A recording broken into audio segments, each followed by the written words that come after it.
Oh hey, I didn't see you there.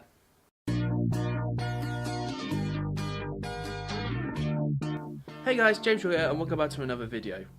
So the people at the British Film Institute wanted me to make a video on editing and post-production.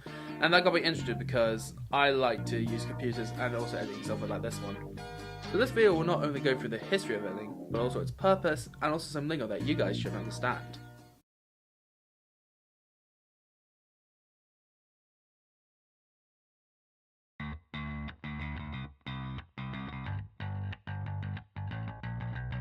Editing is the art of cutting footage of a film and making it into a sequence of events.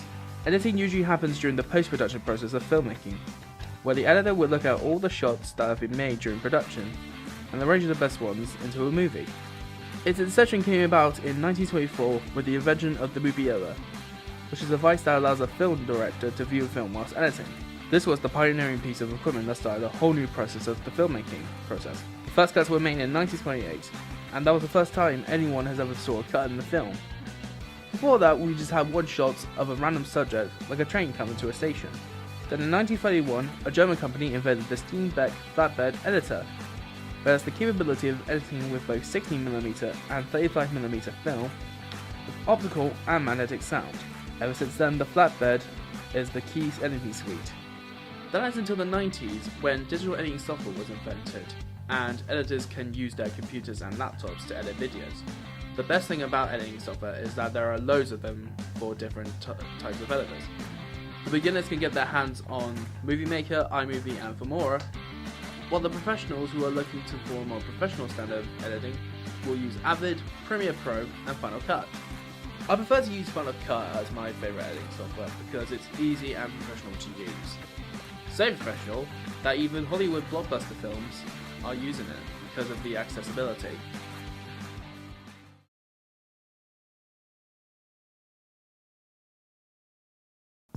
There are many purposes of editing out there, however there are three main ones that people tend to talk about. Number 1, tempo.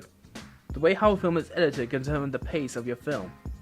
It's usually the editor's job to determine the duration of a shot. The longer the shot takes to end, the slower the pace of the film. Quick cuts are used to heighten the pace and are used mainly for action films, while slow cuts tend to lengthen the scene if you have a perfect shot to milk in. A good example of this is in Lawrence of Arabia, where we have a close-up and then when the match gets extinguished, we jump cut to an extreme long shot of the sunrise in the desert. It's one of the many examples of editing for pace at its finest. Number 2, storytelling. Editing is used to further tell the story of the film. It is used to engage the audience, develop drama, create motivation, and to further understand the relationship of the genre of the film. It is also used to give the illustration of unity and continuity in the film. And finally, creating shots into a sequence. Sometimes editors gives the audience bits of information, and sometimes information is withheld in order to surprise the audience. A good example of this could be like this. We see a long shot of a man in the street. It looks harmless enough, but then we cut to an insert shot or a detail shot of a hand holding a gun behind its back. We realise that the man is waiting for someone he is going to shoot. It's how the editor chooses what shots go into that sequence surprises the audience.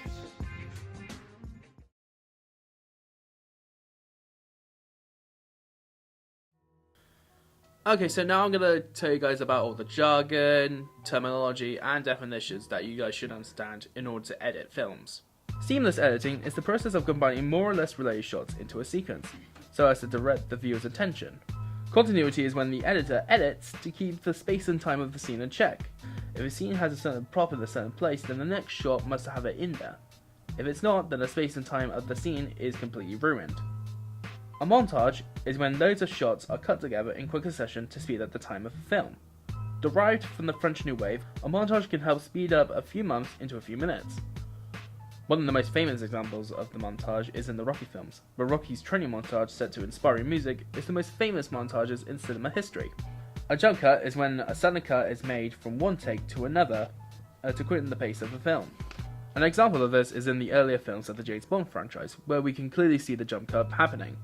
A cross cut is used in films to establish action occurring at the same time in two different locations. In a cross cut, the camera will cut away from one action or location to another location, which can suggest the similarity of these two actions, but this is not always the case.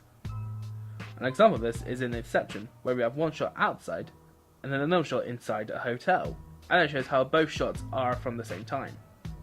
The 180-degree rule is the cinematography guideline that states that two characters in a scene should be maintaining the same left/right relationship to one another. A good example of this is in a dialogue scene between two characters. If you have an over-the-shoulder shot on one side of one character, then the editor will cut to another over-the-shoulder shot of the other side of the character. If it's the other way around, then it may distort the audience a little bit. A shot reverse shot is a film technique where one character is shown looking at another character, often off screen, and then the other character is shown looking back at the first character. An example of this shot is in The Hunger Games, where we have a shot of two people in conversation and the shot is clearly used. A transition is where it goes from one scene to another, usually with a dissolve or a wipe. It is normally used in old school Hollywood films to move from another scene.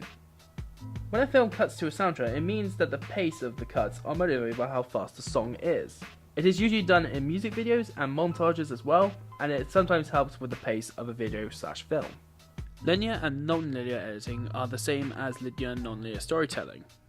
Linear is basically having the story from start to finish as it happens, and non-linear is when you have the story muddled up into little bits and pieces. One of the more famous non-linear films is Pulp Fiction, directed by Quentin Tarantino. And a famous linear story is something of the James Bond films, where it has a simple story. There are a few things that I can take away from this video.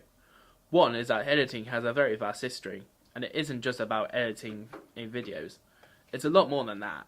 Editing has loads of purposes to filmmaking, and there are loads of techniques and styles that are used in order to make editing happen. You know the best thing about editing is, it's perfectly easy to do. If it's just a simple YouTube video like this one, or a big blockbuster budget film. Editing is really easy to get stuck in. Just get a laptop or a computer, find some editing software, and just experiment.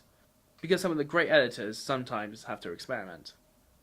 I've been James Shaw, and thanks for watching another video. Please like, comment, and subscribe, and I'll see you guys next time. Goodbye.